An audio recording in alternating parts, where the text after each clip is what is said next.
সোমবার 7 সকালে গোপন সূত্রে খবর পেয়ে নবদ্বীপ ধাম স্টেশন সংলগ্ন রেলওয়ে রিক্রিয়েশন মাঠের কাছে অভিযান চালায় কৃষ্ণনগর পুলিশ। জেলার ডিএসপি ডি&টির নেতৃত্বে নবদ্বীপ থানার বিশাল পুলিশ বাহিনী। সেখানে একাধিক ব্যাগে তল্লাশি চালিয়ে উদ্ধার হয় 54 কিলো নিষিদ্ধ মাদক। এছাড়াও তাদের কাছ থেকে বাজেয়াপ্ত করা হয় একটি স্কুটি ও 4টি অ্যান্ড্রয়েড মোবাইল।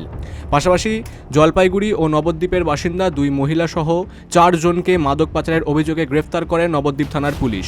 আজ অর্থাৎ সোমবার ধৃতদের কৃষ্ণনগর এনডিপিএস আদালতে পেশ করে তদন্তের স্বার্থে 10 দিনের পুলিশি হেফাজতের আবেদন জানানো হবে বলে পুলিশ সূত্রে জানা যায়। জেলা পুলিশের এক আধিকারিক জানান, এই দিন সকালে নির্দিষ্ট সূত্রে খবর আসে নবদ্বীপ ধাম স্টেশন সংলগ্ন এলাকায় মহিলাসহ একাধিক ব্যক্তি সন্দেহজনকভাবে ঘোরাফেরা করছে। খবর পাওয়া মাত্রই অভিযান চালিয়ে বিপুল পরিমাণে নিষিদ্ধ মাদক উদ্ধার করা হয়। নবদ্বীপ স্টেশন থেকে সংলগ্ন এলাকা থেকে মানে স্টেশনের বাইরের এলাকা থেকে আমরা 4 জনকে গ্রেফতার করেছি। আমাদের সন্দেহ হয় তাদের কাছে নিষিদ্ধ মাদকদ্রব্য আছে। তারপর তাদের খানা তল্লাশি করে আমরা নির্দিষ্ট টেস্টের মাধ্যমে বুঝতে পারি যে এগুলো একটি গাঁজা এবং তাদের কাছে কোনো কাগজপত্র নেই।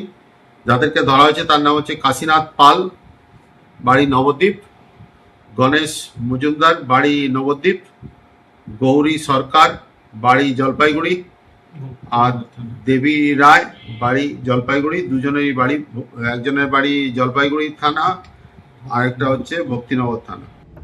উদ্ধার হওয়া মাদকের বাজার মূল্য আনুমানিক লক্ষাধিক টাকারও বেশি। উদ্ধার হওয়া বিপুল পরিমাণ মাদক কোথা থেকে নিয়ে এসেছিল এবং কোথায় পাচার করার উদ্দেশ্য হচ্ছিল তা জানার চেষ্টা করছে পুলিশ। নদিয়ার করিমপুর থেকে অর্ধেন্দু মালাকারের রিপোর্ট, বিগ নিউজ বাংলা।